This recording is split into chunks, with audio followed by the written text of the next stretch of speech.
दिल्ली की रोहिणी कोर्ट से सामने आया चौंकाने वाला मामला। गैंगरेप से जुड़े महत्वपूर्ण दस्तावेजों में सेंधमारी की घटना हुई है। बता दें कि न्यायाधीश ने कोर्ट के कर्मचारी सहित राजस्थान पुलिस के कई कर्मचारियों के खिलाफ नोटिस जारी किया है। आखिर कोर्ट परिसर से कैसे दस्तावेजों की हेराफेरी हुई, आज हम एक ऐसे मामले का जिक्र कर रहे हैं जो वाकई में चौंकाने वाला है। इस पूरे मामले को जानने के बाद शायद आपका कानून से भरोसा उठ जाए। दरअसल पूरा मामला दिल्ली के रोहिणी कोर्ट से जुड़ा हुआ है, जहां रोहिणी कोर्ट में एक मामले में न्यायाधीश राजेंद्र कुमार की पीठ ने न्यायाधीश की रीडर अहमद और पुलिस के खिलाफ दुष्कर्म से संबंधित कागजों की हेराफेरी करने का कोर्ट की अवहेलना का नोटिस जारी किया है। सर, जो 376 यानी कि सामूहिक बलात्कार कब की बात है और किस तरीके से पूरा प्रकरण हुआ उसके बारे में? 28 जुलाई 2021 की बात है। मेरी जो कहते हैं क्लाइंट हैं, उनको पकड़ के राजस्थान पुलिस के ये कहते हैं लोग दिल्ली से बिना किसी प्रक्रिया के, कानूनी प्रक्रिया के ले गए। सवाल ये था कि दो नाम थे जो मैं अभी आज की तारीख में बदल के बता रहा हूं। उनका नाम सीमा था और पकड़ना था किसी और सीमा को। पकड़ के ले गए इनको। ये यहां तक बात नहीं बनी। उन्होंने बताना था कि ट्रांजिट रिमांड लेनी थी, जज से परमिशन लेनी थी, एमएलसी करानी थी दिल्ली में, कुछ भी नहीं। बेगमपुर पुलिस स्टेशन तक को मालूम नहीं है कि उनके इलाके में कोई पुलिस आई, अरेस्ट मेमो हुआ, एमएलसी हुई, ट्रांजिट रिमांड हुई, कुछ भी नहीं मालूम उनको। तो एमएलसी वगैरह तो छोड़िए, जिसको लेना था उसको लिया नहीं, जिसको पकड़ना था उसको पकड़ा, और ये बिना मतलब साजिश के ये हो ही नहीं सकता। इस लेवल का था। जब पीड़िता वहां पे उनके चंगुल से बच के निकल के आई, तब हमने ये केस डाला। इस केस की सारी प्रक्रिया, सारे के सारे कागज सील्ड एनवेलप कवर में, जो माननीय सुप्रीम कोर्ट ऑफ इंडिया की जजमेंट है निपुण सक्सेना की, उसके तहत सब कुछ सील्ड कवर में होता है। वो सील्ड कवर इन अपराधियों ने, जब हमारे जज साहब ने इसका संज्ञान लेके उनके ऊपर नोटिस इशू कर दिए, तो इन लोगों ने उस सील्ड कवर को तोड़ के, सील खोल के, ये सारे के सारे एविडेंस, विटनेस स्टेटमेंट, कंप्लेंट की कॉपी उनके पास जज से पहले पहुंची हुई। तो ये सवाल उठता है कि ये हुआ तो हुआ कैसे? तो ये हमारा क्रिमिनल कंटेम्प्ट का सवाल था। मैं अधिवक्ता अभिजीत मिश्रा, एडवोकेट अभिजीत मिश्रा। मैं सबसे ज्यादा जघन्य अपराध, जो कानूनी व्यवस्था को हिला देने वाला अपराध के बारे में बताना चाहूंगा। कंटेम्प्ट पिटीशन जारी करी गई है, नोटिस जारी करे गए हैं राजेंद्र कुमार जी, माननीय सेशंस जज नॉर्थ वेस्ट डिस्ट्रिक्ट रोहिणी के। उन्होंने इस बात पे कंटेम्प्ट नोटिस इशू करा है कुछ लोगों को, जो हैं पवन कुमार, सुदेश, यशवंत कुमार और वेद प्रकाश।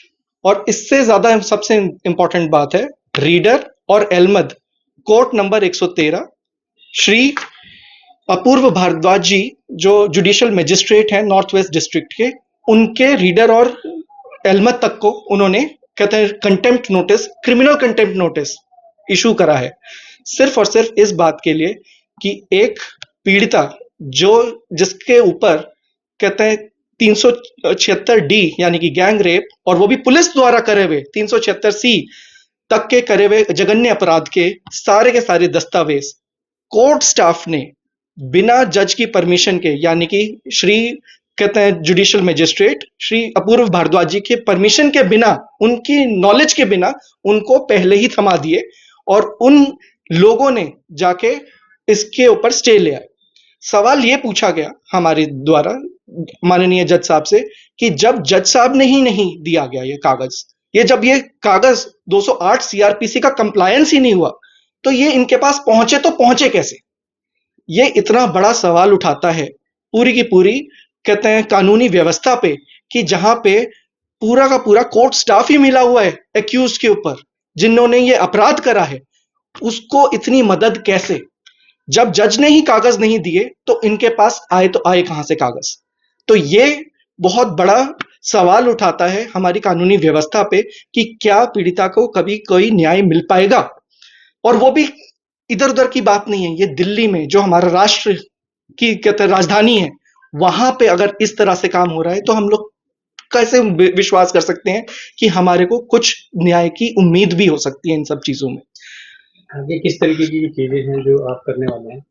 27 अगस्त 2024 को श्री माननीय कहते हैं राजेंद्र कुमार जी, सेशंस जज नॉर्थ वेस्ट डिस्ट्रिक्ट रोहिणी के कहते हैं सेशंस जज ने सबसे पहली बात नोटिस जारी करा इन 4 पुलिस कर्मियों ने जो राजस्थान के थे, और रीडर और कहते हैं अहमद जो अपूर्व भारद्वाज जी माननीय कहते हैं judicial magistrate north west district Rohini के, इनके कहते हैं खिलाफ भी करा।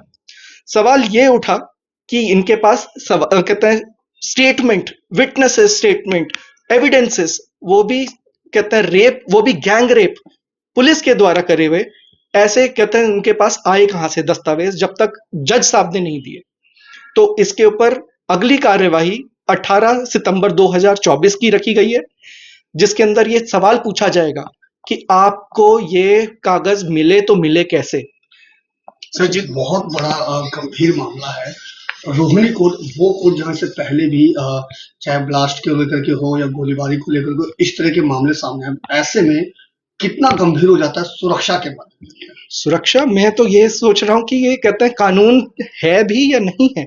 सवाल इस बात पे है कि अगर कोर्ट का स्टाफ ही मिला हुआ है, क्योंकि ये बिना कोर्ट के स्टाफ के मिलने के बिना तो ये सवाल ही नहीं हो सकता। कल हो सकता है आपके कहते हैं ऑर्डर शीट पलट दे, विटनेस स्टेटमेंट पलट दे, कागज जला दे, आप क्या कर लोगे? वो पीड़िता क्या कर लेगी? आपका कानून व्यवस्था के ऊपर ये सवाल है कि ये लोग जब तक इन ऐसे लोगों का कोई एग्जाम्पल ना बने तब तक तो कुछ हो ही नहीं सकता। ये तो पूरी पूरी हमारी कानूनी व्यवस्था के ऊपर सवाल उठ चुका है। मैं तो इस बात पे यही कहूंगा माननीय चीफ जस्टिस सर से कि ऐसे का तो आप सौ मोटो कहते कॉग्निजेंस लें। ये क्रिमिनल कंटेम्प्ट ऑफ कोर्ट है, सुप्रीम कोर्ट तक का भी। निपुण सक्सेना की जजमेंट थी, निपुण सक्सेना की जजमेंट के बाद कोई भी कहते हैं पीड़िता जो 376 और वैसे कानूनों के अंदर कहते हैं जिसके केस होता है, सारे के सारे सील्ड एनवेलप कवर में आते हैं। निपुण सक्सेना की जजमेंट का खुले आम दिल्ली के अंदर, हमारी राष्ट्र की राजधानी के अंदर ये अवमानना हो रही है सुप्रीम कोर्ट की। इससे बड़ी शर्मनाक और शर्मसार कोई बात ही नहीं हो सकती। और हम बात करें जिस तरीके से जो पुलिस हो, क्योंकि आपने बताया राजस्थान पुलिस से जुड़ा है, तो क्या लगता है यानी राजस्थान पुलिस भी कहीं ना कहीं उनको बचाने की या संरक्षण देने की कोशिश कर? आप थोड़े से सरप्राइज होंगे, माननीय जुडिशियल मजिस्ट्रेट आयुष शर्मा जी 30 मार्च 2024 को उनकी कहते हैं इन्होंने प्रोसेस इशू करा था 204 सीआरपीसी में। 204 सीआरपीसी के प्रोसेस इशू होने के बाद उन्होंने साथ में ही इंश्योर करा था कि ये जो कहते हैं 376 डी का कहते हैं जजमेंट है, उनका जजमेंट ये जाए डीजीपी राजस्थान के पास, ये जाए एसएसपी गंगानगर डिस्ट्रिक्ट के पास। सवाल ये है कि अभी तक ये लोग खुले कैसे घूम रहे हैं? उनको राजस्थान पुलिस ने सस्पेंड क्यों नहीं करा? और सबसे बड़ी बात, इसके ऊपर कानूनी प्रक्रिया के अंदर इतनी बड़ी चूक हो गई, अभी तक रीडर और अहमद अपनी सीट के ऊपर कैसे बैठे? इसके ऊपर हमने सबसे पहले सवाल उठाया। कल कहते हैं जुडिशियल मजिस्ट्रेट अपूर्व भारद्वाज जी ने सबसे पहले कंप्लेंट हमारी ली है और वो एडमिनिस्ट्रेटिव और क्रिमिनल एक्शन के लिए 9 सितंबर 2024 को उन्होंने सुनवाई रखी है 12 बजे कोर्ट नंबर 113 रोहिणी डिस्ट्रिक्ट के अंदर। ये कौन लोग हैं, किन पदों पर हैं, कुछ उनके बारे में बताइए। ये जो लोग हैं, पवन कुमार, ये हैं sub inspector Rajasthan police Ganganagar district. Ved Prakash, ये हैं constable Rajasthan police. Sudesh constable Rajasthan police और यशवंत कांस्टेबल राजस्थान पुलिस। इसके साथ रीडर और अहमद श्री कहते हैं अपूर्व भारद्वाज जी जो जुडिशियल मजिस्ट्रेट है north west district court number 113 Rohini, उनके अहमद और रीडर के खिलाफ ये कहते हैं। क्या लग रहा है कि इस तरह के टॉप स्टोरी ब्यूरो के लिए दिल्ली से हेमंत कुमार की रिपोर्ट।